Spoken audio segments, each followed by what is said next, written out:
नमस्कार, बहुत स्वागत है आपका इस बुलेटिन में। मैं हूं आपके साथ अवंतिका श्रीवास्तव। रुक करेंगे सबसे बड़ी खबर का। सबसे पहले दिल्ली की बात, जहां केंद्रीय नेतृत्व के साथ एमपी बीजेपी के बड़े नेताओं की बैठक हुई है। 46 सीटों के टिकट दावेदारों पर मंथन हुआ है।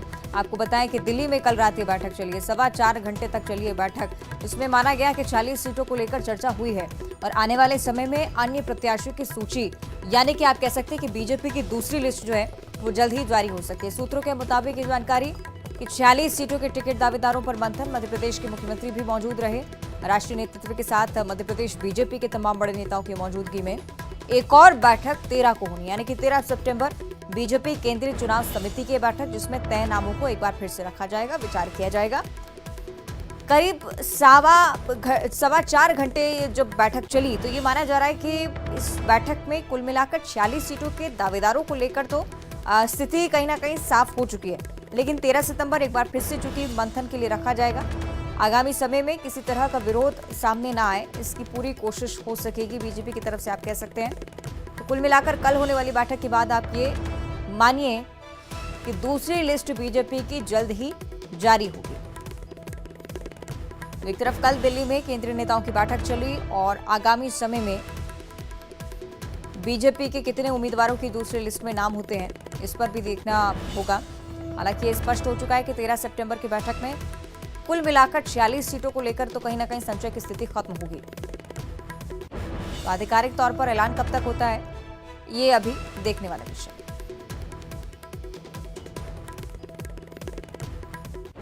और एक तरफ बीजेपी तो दूसरी तरफ कांग्रेस भी पूरी तरह से चुनावी तैयारियों में संलिप्त। यहां स्क्रीनिंग कमेटी की बैठक भी आज होने वाली है। दिल्ली में प्रत्याशी चयन के मंथन को लेकर एक बैठक बुलाई गई है। इस चयन को लेकर आप कहीं ना कहीं माना जा रहा है कि 4 दिनों में दावेदारों के जितने भी नाम सामने आए हैं उससे लेकर फीडबैक लेने के बाद दिल्ली में अब ये बैठक हो रही है। स्क्रीनिंग कमेटी के अध्यक्ष जितेंद्र सिंह की अध्यक्षता में बैठक होगी।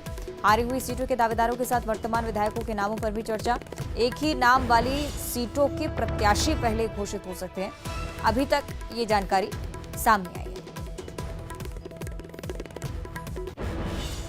एक तरफ बीजेपी में बैठकों का दौर जारी और दूसरी तरफ कांग्रेस में दिल्ली में एक बैठक होनी है, स्क्रीनिंग कमेटी, जिसमें ये माना जा सकता है कि उम्मीदवारों के नामों को लेकर अंतिम मुहर पहली लिस्ट के लिए लग सकती है।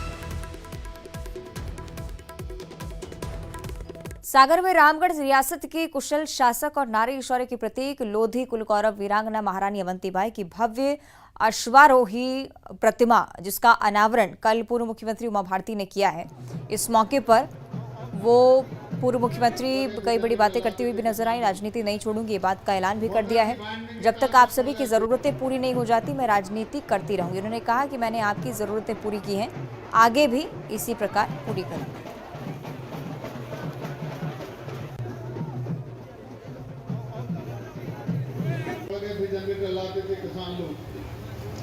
मोटर की बांधने के तार कब पड़ गए, बहुत अच्छी लगती है। राजनीति उनने पूरी की है जो राजनीति को निजी सुख सुविधाओं का साधन मानते हैं। मैं राजनीति में नहीं होती तो केन वेद का रेलवे लिंक आ पाता नहीं। मैं राजनीति में नहीं होती तो ललितपुर सिंगरौली रेलवे लाइन आ पाती नहीं।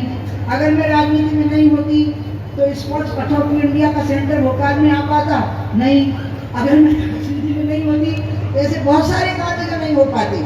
इसलिए मेरा तो जीवन धन्य हो गया, क्योंकि मैंने राजनीति को ही भगवत प्राप्ति का साधन समझा। इसलिए राजनीति कभी नहीं छोड़ूंगी। जब तक आपके जीवन की एक भी जरूरत बाकी रहेगी, उसको पूरा करने के लिए मैं जीवित रहूंगी। और छत्तीसगढ़ की बात कर लेते हैं, जहां बीजेपी की आज से परिवर्तन यात्रा शुरू होने वाली है। दंतेवाड़ा से परिवर्तन यात्रा का आगाज होगा। केंद्रीय गृह मंत्री अमित शाह इसकी शुरुआत करेंगे। आज परिवर्तन यात्रा को हरी झंडी दिखाएंगे। आज सुबह करीब 11 बजे ये माना जा रहा है कि जगदलपुर के लिए वो रवाना हो जाएंगे। दिल्ली से जगदलपुर के लिए रवाना होंगे। दोपहर करीब 1:30 बजे जगदलपुर एयरपोर्ट पहुंचेंगे। दोपहर 2 बजे दंतेवाड़ा पहुंचेंगे। करली पुलिस लाइन पहुंचेंगे। अमित शाह दोपहर 2 बजे के करीब दंतेश्वरी माता के मंदिर के लिए पहुंचेंगे। दर्शन के बाद करीब 2:15 बजे सभा स्थल पर और सभा को संबोधित करेंगे। रैली भी निकाली जाएगी और उसके बाद सीधे दिल्ली के लिए रवाना होंगे शाम 4 बजे।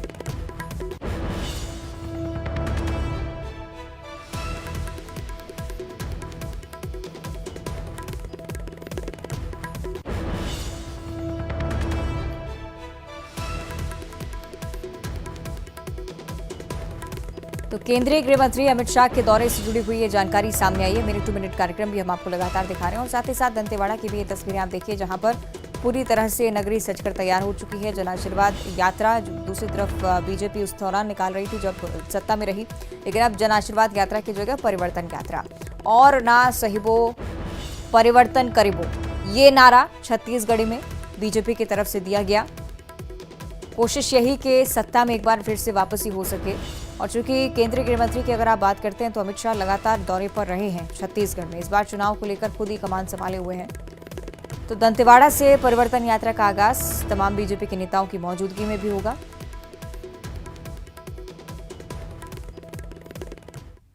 तो दंतेवाड़ा दौरे पर आ रहे केंद्रीय गृह मंत्री अमित शाह मां दंतेश्वरी मंदिर में सबसे पहले दर्शन के लिए पहुंचेंगे, पूजा अर्चना करेंगे। इसके बाद यहां से आम सभा को संबोधित करने जाएंगे। बीजेपी के परिवर्तन रथ को रवाना करेंगे। दंतेश्वरी मंदिर में केंद्रीय गृह मंत्री के आगमन को लेकर सुरक्षा व्यवस्था खड़ी कर दी गई है। पूरे मंदिर परिसर और उसके आसपास के एरिया को छावनी में तब्दील कर दिया गया है। भाजपा के लोग यहाँ आ रहे हैं, केंद्रीय गृह मंत्री भी आएंगे, विशेष पूजा अर्चना करेंगे। यहाँ क्या तैयारी है? अब पूरी तैयारी तो प्रशासन कर ही रहा है, उनकी पूजा की व्यवस्था की। हम लोग जो भी यहाँ पे जैसे आएंगे, हम लोग विशेष जो भी पूजा करने का है हमारे द्वारा जो होता है वो पूजा उनको कराया जाएगा। जी। और अब उनसे इतना ही कहूँगा, पूजा संपूर्ण होने के पश्चात देवी जी से जो भी मांगना है आप मांग लीजिए। और हमारी जो पूजा पाठ जो करवाना है तो हम करवा चुके, शेष कार्य आपके ऊपर है। जी। तो ये राजनीतिक दल से जुड़े जो लोग आते हैं दादा, वो तो स्वाभाविक है, चुनाव से संबंधित ही मन्नत करते होंगे। हाँ, अब राजनीति से जुड़े हुए हैं, चाहे चुनाव संबंधित आके यहाँ पूजा करें या अपना व्यक्तिगत पूजा करें, उससे हमें कोई लेना देना नहीं है। माई जी से बस इतना ही पूजा करना है और इनकी जो भी कामना है वो कामना आप पूर्ति करें, बस यही कामना हम लोग करते हैं। भाजपा की परिवर्तन यात्रा आज दंतेवाड़ा से शुरू की जानी है और इस परिवर्तन यात्रा को हरी झंडी दिखाने केंद्रीय गृह मंत्री अमित शाह दंतेवाड़ा पहुंचेंगे। लगभग 2:05 पे ये दंतेवाड़ा पहुंचेंगे और सीधे मां दंतेश्वरी के दर्शन करेंगे, पूजा अर्चना करेंगे। इसके बाद वे आम सभा को संबोधित करने के बाद जो परिवर्तन यात्रा है उसको हरी झंडी देकर रवाना करेंगे। मैं अभी इस वक्त दंतेश्वरी मंदिर में मौजूद हूं और देख सकते हैं सुरक्षा कर्मियों की चहल पहल बढ़ गई है और धीरे धीरे अब यहां पर भाजपा के नेता भी पहुंचने वाले हैं। भाजपा की परिवर्तन यात्रा 21 जिलों को पार करते हुए लगभग 1728 किलोमीटर का सफर तय करेगी और लगभग 45 आम सभा और 5 से 6 रोड शो भी किया जाएगा। आज अमित शाह के दंतेवाड़ा दौरे को लेकर सियासी बयानबाजी तो तेज हो गई है। वही कांग्रेस इस यात्रा को बता रही है कि ये जो परिवर्तन यात्रा ये कांग्रेस के उसको देख के किया जा रहा भाजपा द्वारा, लेकिन भाजपा अब ये चुनावी संघनात एक तरफ से कह सकते हैं आज दंतेवाड़ा से शुरू हो गई और बस्तर के 12 सभी विधानसभा में पहुंचकर अपने कार्यकर्ताओं को रिचार्ज करेगी और एक परिवर्तन करने के लिए सबको एकजुट करेगी। श्रीनिवास नायडू, न्यूज 18, जगदलपुर। तो गृह मंत्री अमित शाह के दौरे को लेकर सुरक्षा की कड़ी व्यवस्थाएं हैं। 3 लेयर में सुरक्षा घेरे तैयार किए गए हैं। गृह मंत्री अमित शाह जब यहां पर पहुंचेंगे तो सुरक्षा व्यवस्था में 1000 जवानों को तैनात किया जाएगा। 18 IPS अधिकारी और साथ ही साथ प्रशासनिक अधिकारियों को भी जिम्मेदारी सौंपी गई है।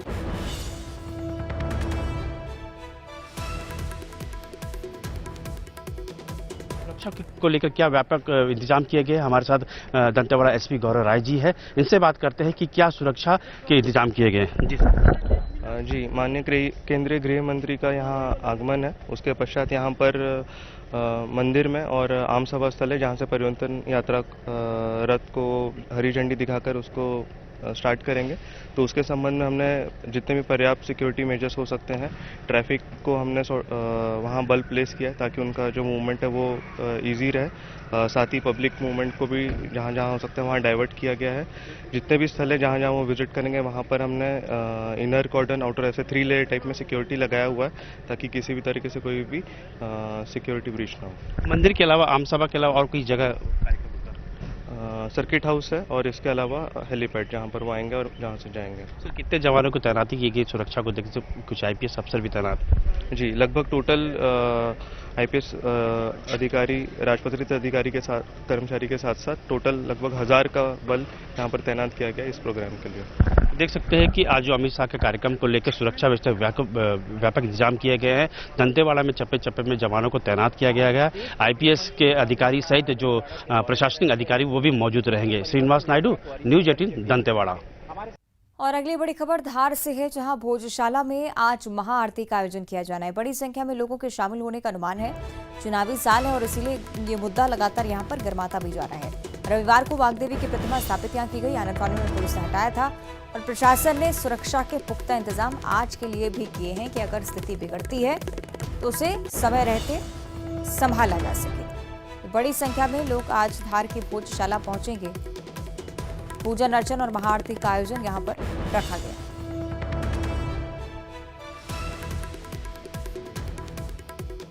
और अगली बड़ी खबर सतना से है, जहां प्रेमी जोड़े की सरेआम पिटाई कर दी गई। कोतवाली के सामने जमकर बवाल हुआ है। पिछले दिनों से 12वीं की एक छात्रा लापता थी। 5वें दिन अपने प्रेमी के साथ वो घर वापस लौटी। परिजनों को देखकर प्रेमी युवक वहां से भागने की भी कोशिश करने लगा। लड़की भी घर जाने को तैयार नहीं हुई और उसके बाद जैसे ही परिजन यहां पर पहुंचे, लड़की और युवक की पिटाई कर दी गई। ये तस्वीरें आप देखिए। 12वीं की छात्रा बताई जा रही है जो कि घर से भाग गई थी 5 दिनों पहले, लेकिन वापस जैसे ही लौटी जमकर हंगामा बढ़ा।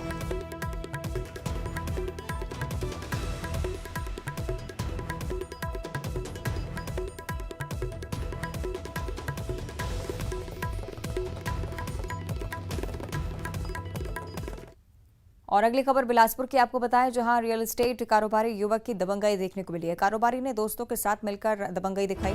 अपने पुराने पार्टनर के ऑफिस में घुसकर तोड़फोड़ की है। रियल एस्टेट का काम करने वाले युवक को घसीटते हुए बाहर निकाल कर लाया और उसके बाद उसके साथ मारपीट की। तस्वीरें आप देखिए। बीच बचाव के लिए ऑफिस में मौजूद एक युवती भी आगे आई, लेकिन उसके साथ भी मारपीट हुई। घटना का ये सीसीटीवी वीडियो सामने आया है। इसी के आधार पर पुलिस जांच में लगातार जुटी हुई है। मारपीट होती हुई भी इसमें नजर आई है। सिविल लाइन थाना क्षेत्र के नेहरू चौक का ये मामला है।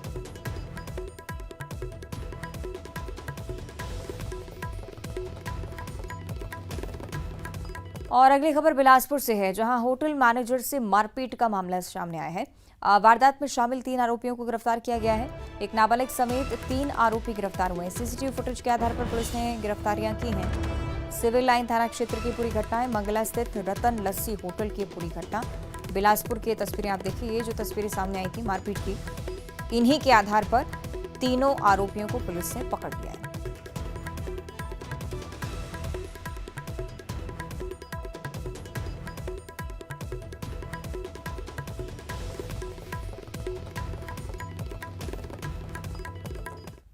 और अब भोपाल से अगली बड़ी खबर, जहां कुख्यात बदमाश मुख्तार मलिक के बेटे ने उत्पात मचाया है। यासीन मलिक ने उत्पात मचाया। मुख्तार मलिक के बेटे ने साथियों के साथ मिलकर बुजुर्ग पर हमला कर दिया। बेसबॉल बैट से हमले की कोशिश, घर में घुसकर हमला किया है। पीड़ित के बेटे से आरोपी का पहले विवाद रह चुका है। तस्वीरें आप देखिए। यासीन मलिक 2 साथियों के साथ, लेकिन जैसे घर पहुंचा बवाल की स्थिति देखिए, मारपीट शुरू कर दी। तलैया थाना इलाके की पूरी घटना, मारपीट की घटना सीसीटीवी फुटेज में कैद हो गई। और अब इन तथ्यों के आधार पर पुलिस जानकारी जुटाएगी। ये देखिए, बेरहमी से मारपीट इस बुजुर्ग के साथ की जाती है। न सिर्फ यासीन मलिक बल्कि 2 अन्य बदमाश भी इन तस्वीरों में कैद हुए हैं। बेसबॉल बैट के साथ मारपीट की कोशिश। आसपास लोगों का भी हुजूम यहाँ पर जमा हो गया विवाद को देखते हुए, लेकिन अब चूंकि मामला संज्ञान में आ चुका है, तस्वीरें साफ तौर पर प्रत्यक्ष हैं, बताने के लिए काफ़ी हैं यासीन मलिक ने किस तरह से विवाद खड़ा किया। अब कार्रवाई की संभावना बढ़ती है।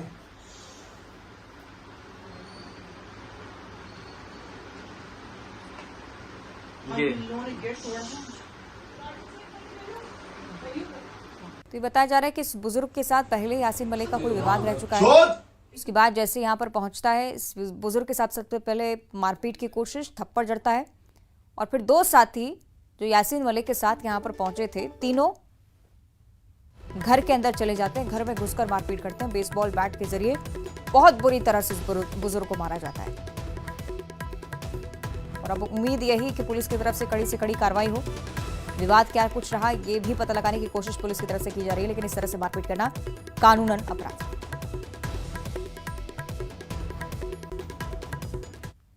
बालाघाट से अगली बड़ी खबर है, जहां कार में भीषण आग लग गई। कार में आग लगी और उसके ठीक बाद आग के चलते कार पूरी तरह से जलकर राख हो गई। महाराष्ट्र के भंडारा से बालाघाट की ओर कार जा रही थी। फायर ब्रिगेड ने आग पर काबू पाया है। वारासिवनी थाना क्षेत्र के डुंगरिया की पूरी घटना। तस्वीरें आप देखिए बालाघाट की। कार में किस वजह से आग लगी स्पष्ट नहीं हो पाया, लेकिन जैसे ही आग लगी फौरन अफरा तफरी का माहौल बना। फायर ब्रिगेड को सूचित किया गया, गाड़ियां मौके पर पहुंची, आग पर काबू पाने की मशक्कत शुरू हुई। ये अभी भी स्पष्ट नहीं हो पाया कि आग लगी या असामाजिक तत्वों के द्वारा लगाई गई, ये जांच का विषय है। लेकिन उस दौरान की तस्वीरें निश्चित तौर पर भयावह। राहत भरी बात यह थी कि इस कार पर कोई सवार नहीं था, किसी तरह की जनहानि नहीं।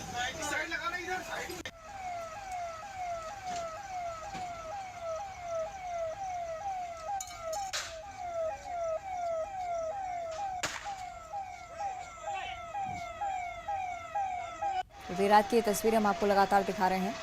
कार में अचानक से आग लगी और उसी के चलते ये हालात पैदा हुए।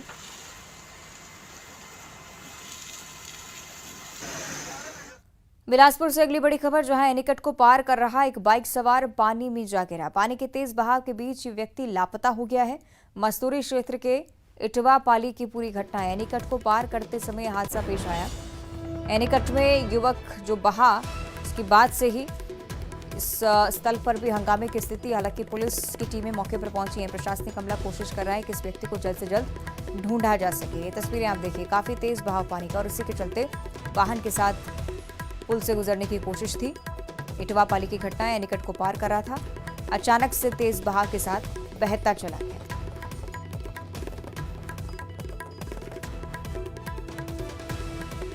एनीकट में बहे युवक की तलाश में पुलिस भी लगातार जुटी हुई है। टीमें रेस्क्यू के लिए पहुंची हैं। अभी तक युवक का पता नहीं लग पाया है। तलाश लगातार की जा रही है।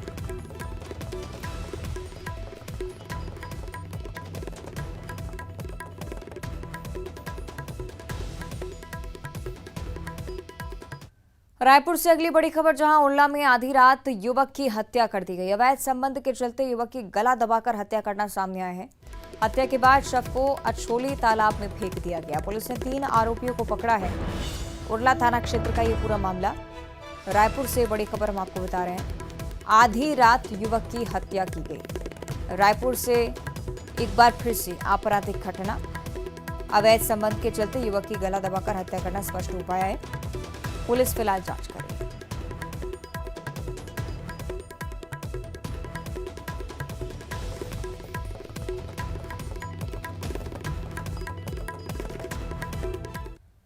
और अब कुछ तस्वीरें आपको इंदौर से हम दिखाएंगे, जहां Bharat Pakistan high voltage match के बाद जश्न का जो माहौल था उसने सभी का ध्यान अपनी ओर आकर्षित किया है। भारत की बड़ी जीत के बाद क्रिकेट फैंस का जमावड़ा राजवाड़ा पर देखने को मिला है। हाथों में तिरंगा लेकर फैंस यहां पहुंच गए। आतिशबाजी की ढोल नगाड़े के साथ जमकर जीत का जश्न मनाया। तस्वीरें आप देखिए, तस्वीरें बेहद खास। अमूमन पूरे देश में इसी तरह का माहौल कल था, क्योंकि एक मैच भारत पाकिस्तान का रद्द हो गया था। दूसरे मैच में बारिश रुकावट बनी, लेकिन रिजर्व डे होने के चलते कल कुल मिलाकर मैच खेला गया। बड़ी जीत भारत की पाकिस्तानी टीम पर और उसके जश्न में डूबे हुए इंदौर के लोग। राजवाड़ा का ये नज़ारा, हाथों में तिरंगा लिए भारत माता की जय के नारे, आतिशबाजी हुई, ढोल नगाड़ों के साथ इंडिया की जीत को सेलिब्रेट किया गया।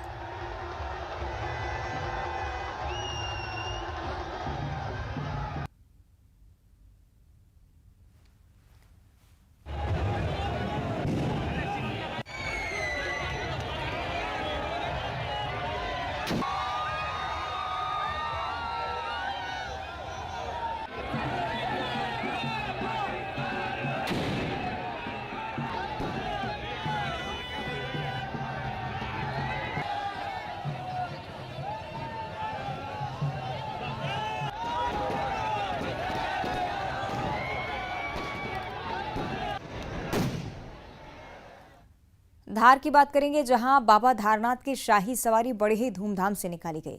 धारेश्वर मंदिर में सबसे पहले बाबा धारनाथ की महाआरती हुई। पुलिस जवानों ने गार्ड ऑफ ऑनर दिया। उसके बाद शाही सवारी मंदिर से रवाना होती है। विधायक नीना वर्मा, विक्रम वर्मा सहित बड़ी संख्या में लोग मौजूद रहे। बाबा के भक्त सवारी में भोलेनाथ के अलग अलग स्वरूपों में शामिल हुए। साथ ही पूरी सवारी के दौरान भक्त नाचते गाते बाबा के जयकारे लगाते नजर आए।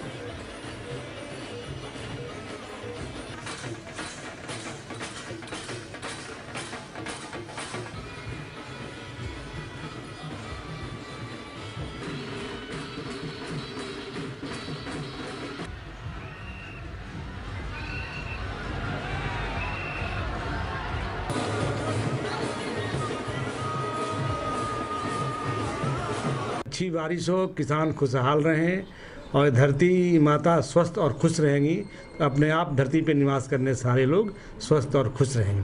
तो यह मेरी पहली प्रार्थना बाबा धारनाथ से है, जिनकी आज शाही सवारी निकल रही है, जिसको हम छवीना बोलते हैं, कि सारे लोगों के लिए खुशी और उत्साह का माहौल दें। और इसी के साथ बुलेटिन में इतना ही। आप देखते रहिए न्यूज़ 18।